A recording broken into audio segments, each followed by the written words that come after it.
ঢাকা শহরে এই যে 300-350 টাকায় অ্যাম্বুলেন্স সার্ভিস, এটা কল্পনাই করা যায় না। এই আবদিন হাসপাতালে যে সেবাগুলো দিয়ে থাকা হয়, সেই সেবাগুলো কোনো দরিদ্র জনগোষ্ঠী নিতে সক্ষম হয় না। আপনারা সবাই জানেন আবদিন হাসপাতালের কিডনি ডায়ালিসিসের যে বিল, এটা অত্যন্ত কম। এখানে মায়েদের ডেলিভারির যে মায়েদের চিকিৎসার যে সেবা, এটা অত্যন্ত কম।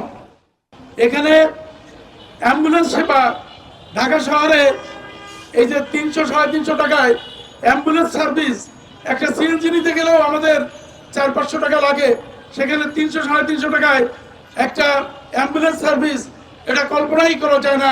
যেটা আবদিন হাসপাতাল ঢাকায় আমাদের পিছিয়ে পড়া নাগরিকদের, কমের নাগরিকদের অহরহ দিয়ে আসছে। সম্মানিত উপস্থিতি এবং প্রিয় সাংবাদিক বন্ধুগণ, এই হাসপাতাল যখন নাগরিকদের পক্ষে সারা দেশব্যাপী নিরলসভাবে চেষ্টা করে যাচ্ছে, তখন সেই হাসপাতালের যে মূল হাসপাতালটিতে ছোট্ট একটি অ্যাক্সিডেন্ট ঘটে যায়, যা ছিল অত্যন্ত অনাকাঙ্ক্ষিত। আমার পূর্ববর্তী বক্তা শামীম ভাই বলে গেছেন যে এই শিশুর মৃত্যুর পিছনে কোনো হত্যাকাণ্ড বা কোনো সুদূর প্রসারী কোনো ষড়যন্ত্র আছে কিনা, এটা এখন তদন্ত করা সময়ের দাবি রাখে। কারণ শিশু হত্যাকাণ্ড, শিশুর মৃত্যু, অনাকাঙ্ক্ষিত মৃত্যু ঘটতে পারলো না তার কয়েকদিনের মাথায়, একেবারেই সিগন্যাল ছাড়া, কোনো ধরনের ছাড়াই, ঘোষণা ছাড়াই বলা যায় তাদের লাইসেন্সকে বাতিল করে দেওয়া হলো।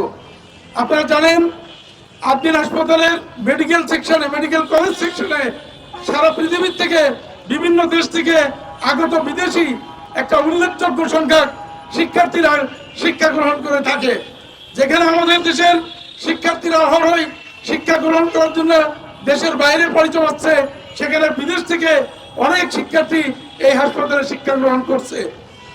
এমনই একটা প্রেক্ষাপটে স্বাস্থ্যমন্ত্রী মহোদয় কি কারণে এই হাসপাতালের লাইসেন্স বাতিল করে দিলেন, এটা আমাদের কারোরই বোধগম্য নয়।